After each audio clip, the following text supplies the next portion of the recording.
as Brother Peter this morning again with tidbits from the Word. This little excerpt is called Can You? Can you see yourself lost and undone? Or can you see yourself as a righteous man delivered by God from sin and iniquity? Let's look at Psalm 52. We were looking at the gracious and goodness of Psalm 51 this morning earlier, and how the tender mercies of the Lord came and will come to the same guy in Psalm 52 that he did in 51. Listen to this. A question being asked by the servant of God, David. And he said, Why boasteth thyself in mischief, O mighty man? The goodness of God endureth continually. But thy tongue deviseth mischief like a sharp razor, working deceitfully.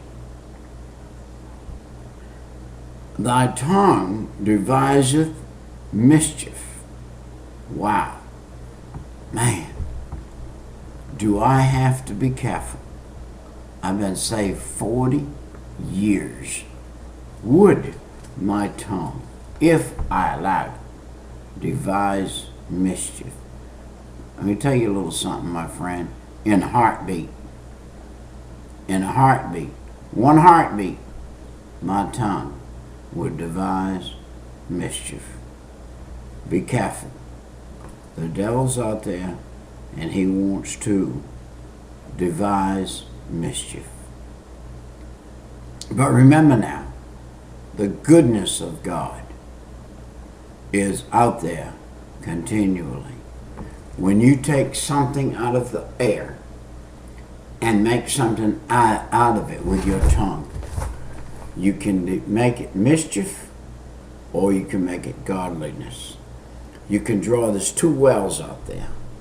There's that well of deceitfulness and that well of honesty. You can drop your bucket in whichever one of them wells you want to drop it in. You want to drop your bucket in the well of honesty and pull it up. Be honest and righteous, faithful and true, and serve the Lord God of heaven, fine. If you want to drop it in the well of dishonesty and pull it up, you're going to have a bucket full of dishonesty. You're going to reap what you sow. Thou lovest evil more than good, and lying rather than to speak righteousness. And then there's a word, S-E-L-A-H. That is pronounced Selah. And if you look that up, there's some other words that go with it, a few dozen. But one of the other words is muse. And that means stop, look, listen, meditate. It's a four-way stop sign. Yield. Listen. Yield, he's saying. Selah. Stop right here. Read it again. Listen to it. Thou lovest all devouring words, O thou deceitful tongue. This could be you or I speaking to our own tongue. The deceitful tongue, set on the fires of hell, the Bible said, will lie in a heartbeat, will tell a dirty joke, will do things that you never would believe would come out of your mouth. Your mouth can be a well of deceitfulness or a well of righteousness. It's according to what you do with that tongue, is what your mouth will be. And by the way, that well is the entrance down to where the heart is. And the Bible says what's in the heart comes out of the mouth. So the well that you're supposed to draw from with that tongue is the well of righteousness. If you have a righteous heart, you can draw righteousness from that well.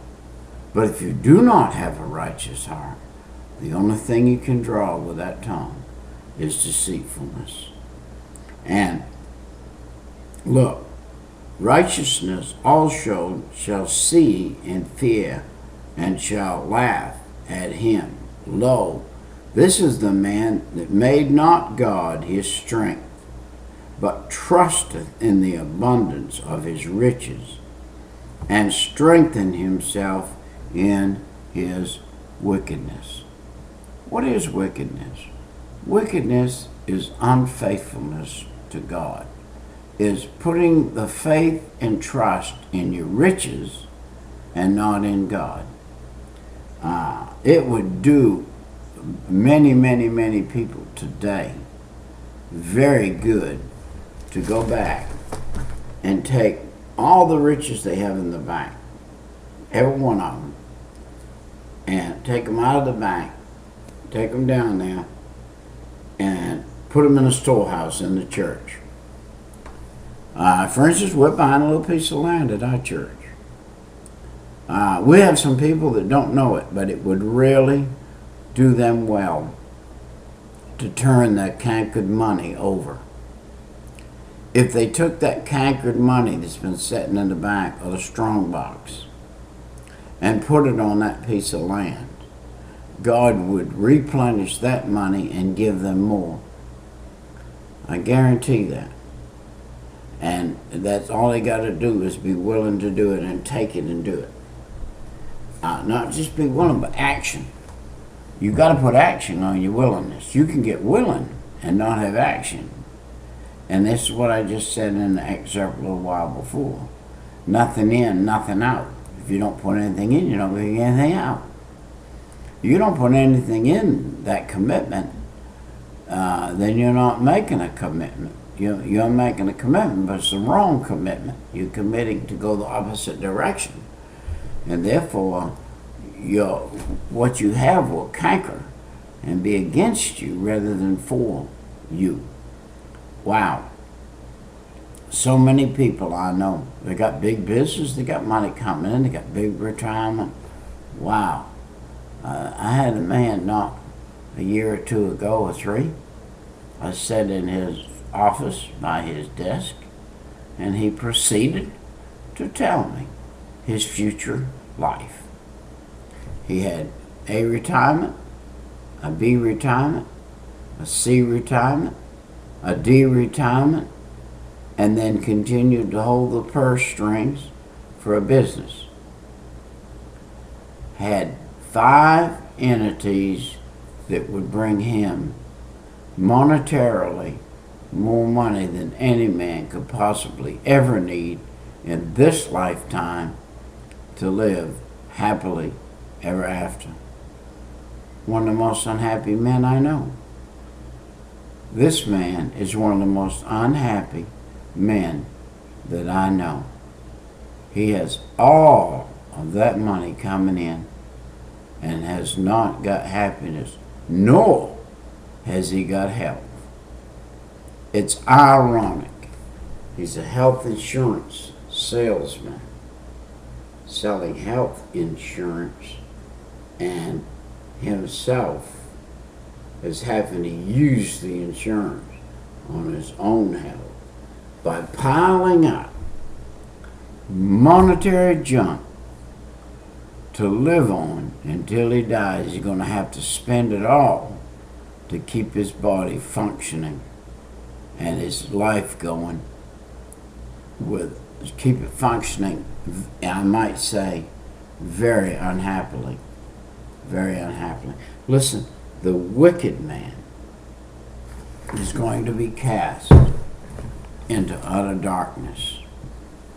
The wicked, the man that puts his trust totally in his flesh, is going to reap after the flesh. He said, I'm like a green olive tree in the house of God.